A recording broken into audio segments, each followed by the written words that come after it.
Hey, what is up, mortals? It is Sam Gabriel here with a new video for you. Welcome to part 5 of What If Deku Wasn't Quirkless. I just wanted to greet you guys by just saying sit back and relax, you're in for a treat, so we begin. On his way to school, Midoriya was surprised at the giant crowd of news reporters surrounding the school. He wondered, I wonder what they want. One of the reporters noticed the green-haired boy and started asking him multiple questions about All Might. The boy felt anxious at all these people crowding him. He wasn't used to having cameras or mics shoved in his face. For a minute, he felt a strange presence nearby. He started to walk through the reporters and cameramen in order to see where the source was coming from. As soon as he got out of the crowd, he saw that no one was there. He asked himself, was it just my imagination? After a while, he just went straight to his homeroom, and the UA staff took care of the media problem. In the 1A classroom, Deku was writing down some notes about his costume. His train of thought got put on hold when he saw his teacher, Mr. Aizawa, announce that someone should run for class representative. Everyone started to randomly volunteer for the position until a stern voice said, "Everyone, we must do this in an orderly fashion. We'll vote for the class representative." That voice came from Ida, who was raising his hand as a sign of being interested in the position. Everyone voted, and both Izuku and Momo got the highest vote.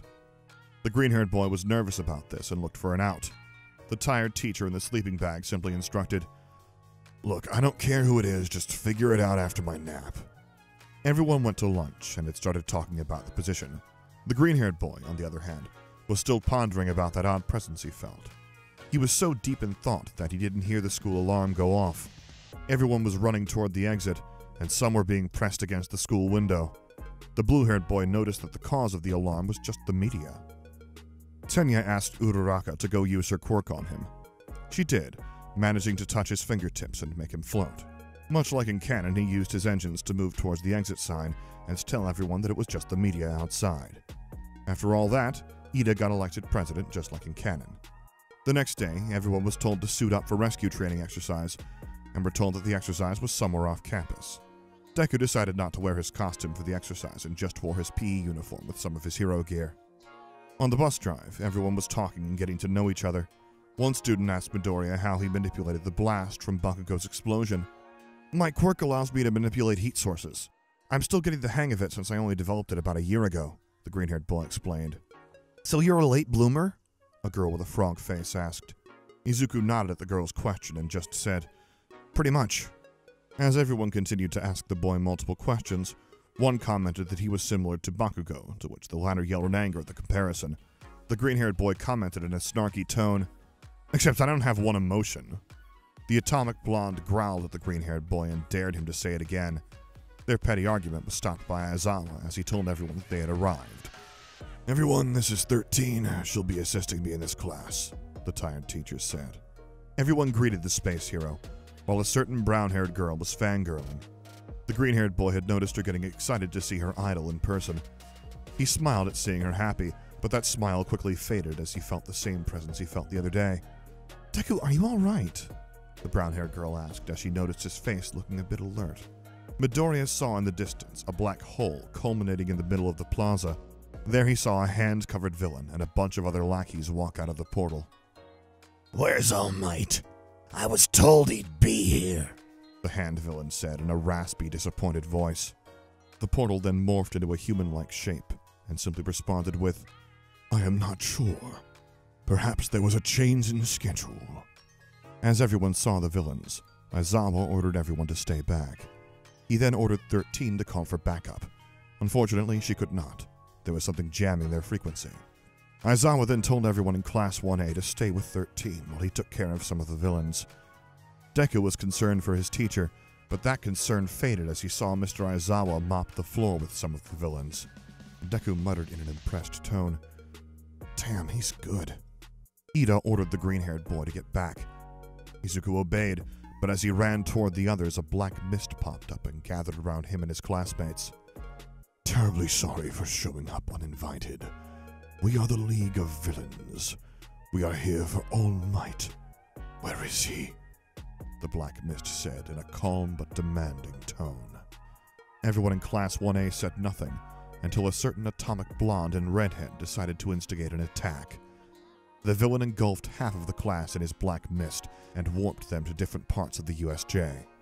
Deku fell into a body of water, and on first instinct he tried to swim up to the surface, but a villain caught sight of him and tried to eat him. Midoriya froze in panic because he didn't know what to do. His quirk wasn't designed to work in water. His fear then faded when he saw the frog-faced girl kick the villain in the water, and she wrapped the green-haired boy with her tongue. She took him and a purple-haired boy to a boat. While on the boat, Izuku thanked the frog girl. Please, call me too, she said as she climbed on board. Deku looked at the perimeter and saw that the entire area was filled with water-based villains. Purple Boy was freaking out and commented that they were basically a bunch of damsels in distress. The green-haired boy in a snarky tone responded to that comment by saying, "We may be damsels, and we may be in distress, but we can handle this." The two of them asked Midoriya what the plan was for escaping. He began to think of something, but nothing came up. He then asked what quirks his two classmates had. One told him that his quirk was that his hair popped off and could stick to any surface. The other told him that her quirk was basically anything a frog can do. Then Deku got an idea after hearing the two of them explain their quirks. A couple of minutes later, the green-haired boy called out to the villains and told them to come at him. All the villains took offense to that comment and charged toward the boat. As they got closer, Deku used his flamethrower to make a small ball of fire, and with that ball of fire he managed to create a flash of light, temporarily blinding the villains. "Now!" the green-haired boy shouted. The frog girl wrapped her tongue around Izuku and jumped as high as she could away from the boat. The Mineta threw his hair at the villains. The villains got stuck together, and the students escaped the flood zone with ease. "Have a nice day," Deku snarked at the captured villains in the flood zone. Meanwhile, Aizawa was facing the rest of the villains, and as he was getting closer to Shigaraki, he saw a giant beast tower over him as he grabbed the tired teacher and slammed his face to the ground. You like my Nomu? It was designed to kill All Might, but since he's not here, I guess it'll have to start with you, the hand-covered villain said in a sadistic tone. The mist villain returned and informed Shigaraki that one student managed to escape. This angered the villain so much that he started scratching his neck in frustration. Nomu, tear him apart, the hand villain ordered. Nomu started to twist and crush the shaggy-haired teacher's arm, causing him to scream in agony. Midoriya and his classmates witnessed the horror happening in front of them, and on instinct, the freckled boy couldn't take it anymore and charged straight towards the Nomu. The hand-covered villain saw the boy charge and simply commented, "Another player has entered the game." The Nomu shifted focus towards the young teen and tried to punch his face in. The teen dodged the attack and shot some fireballs toward the beast. It didn't have much effect. "What are you doing? You're going to get yourself killed," Aizawa shouted, showing some concern in his voice. The green-haired boy signaled the purple boy and frog girl to take Aizawa somewhere safe. He thought, if I keep the Nomu distracted, then the pros will be able to arrive on time. As he kept dodging, he lost his footing and fell to the floor. The Nomu was prepared to finish the boy off, but suddenly he found himself in another part of the plaza 10 feet away from the Nomu. Deku looked confused, but then he looked up and saw that the #1 hero had swooped in right on time. "Have no fear, for I am here," the #1 hero uttered. Thank you all for sticking around, and I hope that you enjoyed.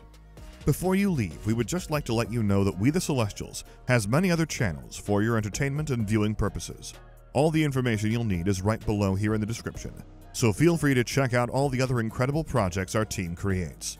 Secondly, on behalf of We the Celestials, I'd like to thank everyone involved in the production of today's awesome content. Their details will be in the description below. That's all for today's video, so goodbye and have a divine day.